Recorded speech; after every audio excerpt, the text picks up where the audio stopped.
Hello, everyone. My name is Rustin Newbold, and I'm very excited to be here today and give you an update on the Hera software. Hera is now currently on version 2.12 behind closed doors. Last time I gave an update was mainly version 2.4, which was the full introduction to the public of the Hera software, but there was also a quick little 30-second demo of version 2.7. Since then, there's been a lot of changes, including user interface update, quality of life improvement, as well as some new tools that have been added to the software. So without any more chatting, let's jump right into a full deep dive of what Hera can do now.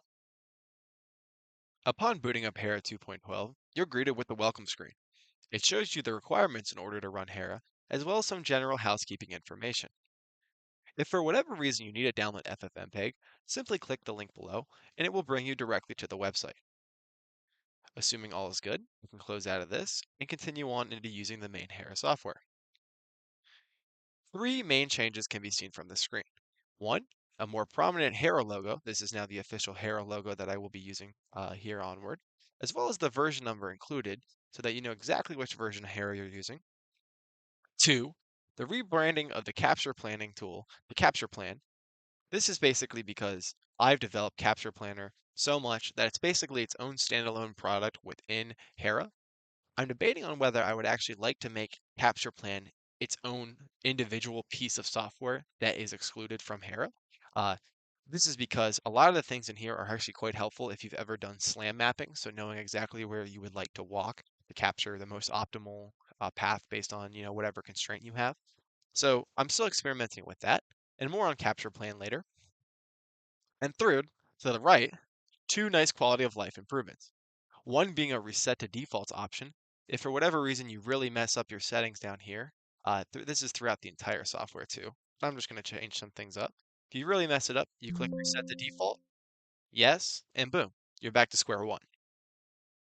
Also, if you need any help, clicking the green Help Me tool allows you to basically get a nice walkthrough of how to use the Hera software, as well as how to use Capture Plan in detail too. You can access the Help Me both within the main menu of Hera, as well as within the Capture Planning software. Continuing on with Hera, let's jump right into a demo. I'm going to be using a top, middle, and lower camera perspective of the church that I walked through earlier. This is actually the same video files I used in the original demo. I'm choosing to extract at 1 frame per second. This worked great for me. I do want equirectangular frames, and I want cube maps. In JPEG or in the JPEG format is perfectly fine for me. You can choose to tweak these settings according to your needs.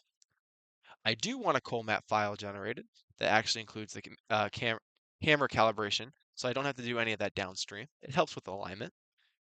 But I'm not going to be using this tool. This is a newer addition to Hera, but this is because I'm confident in my walk around and that I didn't shake the camera rig too much. If you're not very confident in how you walked around, you can choose to toggle on this feature and it will automatically toss out any blurry frames. I highly recommend you do a run where you don't include this or don't enable this feature. And if you notice any blurry frames, you run back and do include the feature or do include this tool and then play around with the threshold. One newer thing that is still under development and I will not be demoing today is the operator and rig mask. And this is because I'm still experimenting with how I would like to implement this. Basically, my idea is that since you, the operator, and the camera rig is in a lot of the cube maps slash data that gets generated and used for alignment, we don't really want that. There's basically redundant data and it fails to do a lot of alignment.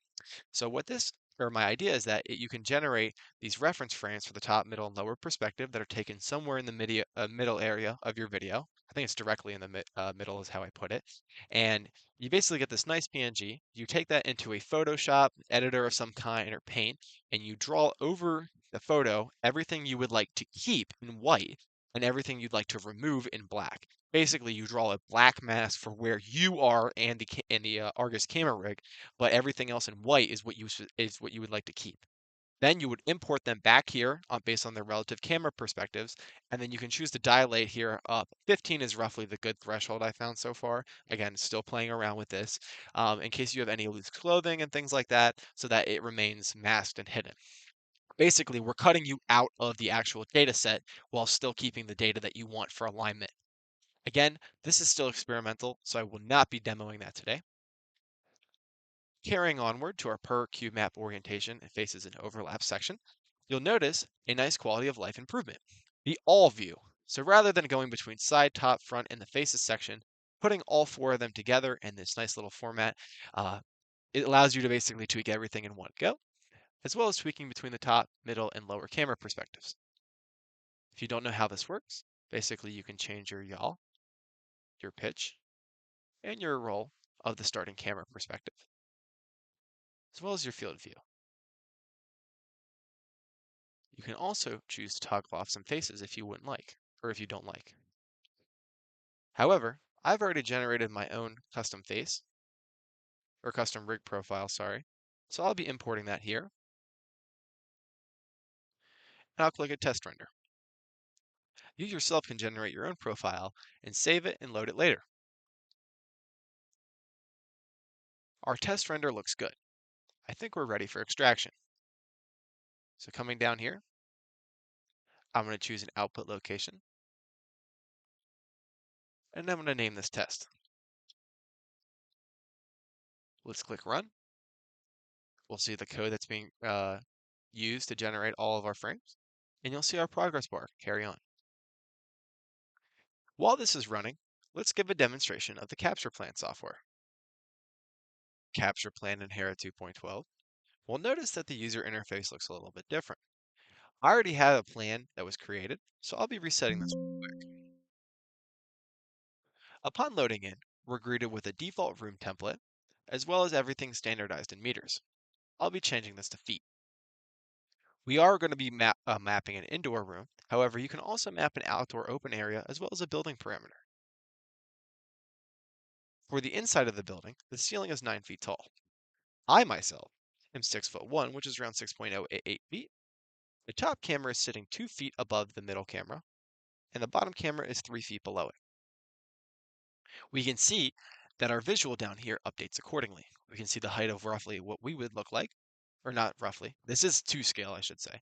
The height of what we would look like, the middle camera, top camera, bottom camera, as well as the ceiling and floor, and their positions accordingly reference to the floor. If this looks great, we can keep going on down here to the capture settings. I want to use 180 millimeter tags. I do plan to shoot in 8K, and I am planning to extract at 1 frame per second like I did earlier. You technically should use KapturPlan before you actually go about collecting your data. This is why I want to make it its own standalone software. To update the room, let's use an example. I have a room that is 45 by 25 feet long. Updates automatically, as well as gives us suggestions of where we should map between or measure between. Let's say I want to add a hallway. You can simply drag and drop here and change the dimensions accordingly.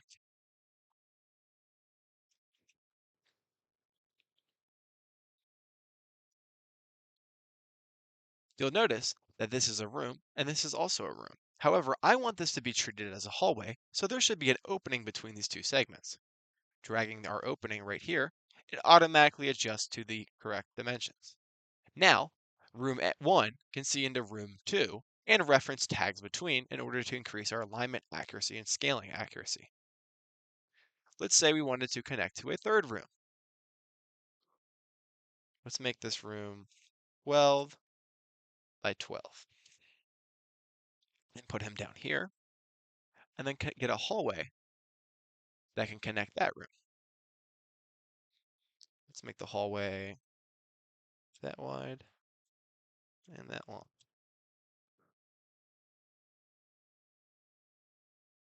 You'll notice it's quite simple. It's just drag and drop and snap. Opening up that, put that one there. And to put an opening here too, we'll put one right here. However, you'll notice it does the entire length. No worries. Simply click on it and adjust it accordingly. Now we've got a scaled model. You'll notice how all the different tags are referencing each other, as well as having multiple sightlines between the different room segments. If this looks good, you can export your KapturPlan here.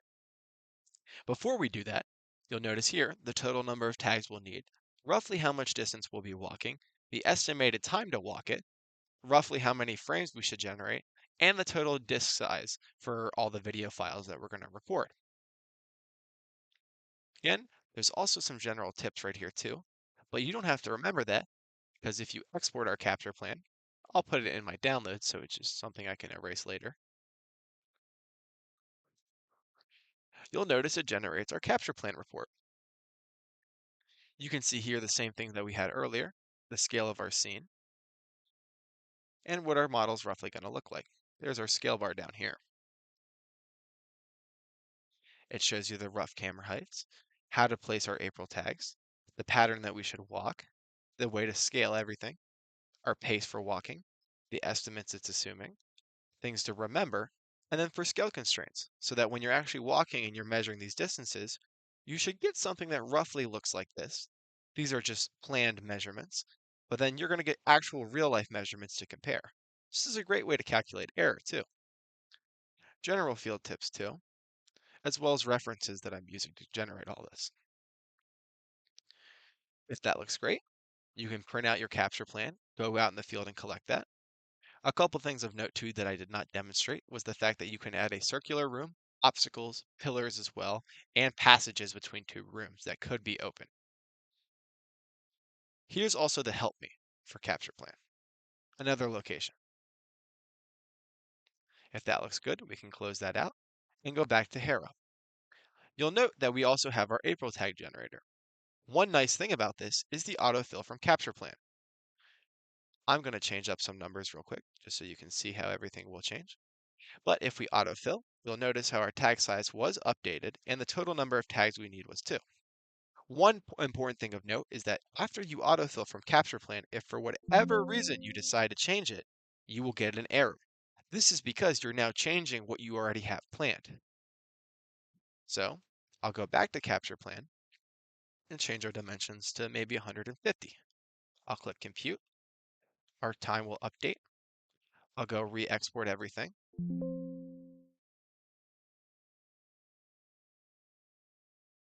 Close. Go to the generator, hit autofill, and now everything is updated accordingly. If this looks great, we'll run export,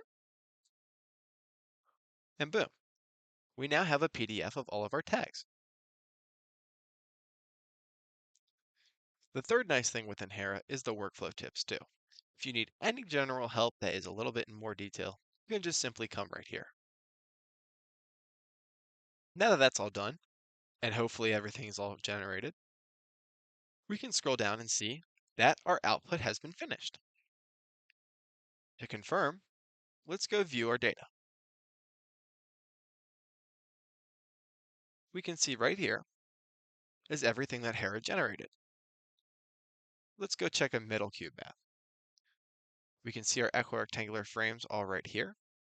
And if we scroll back, we can check our cube map and see what our cube maps will look like. This is what the software will process.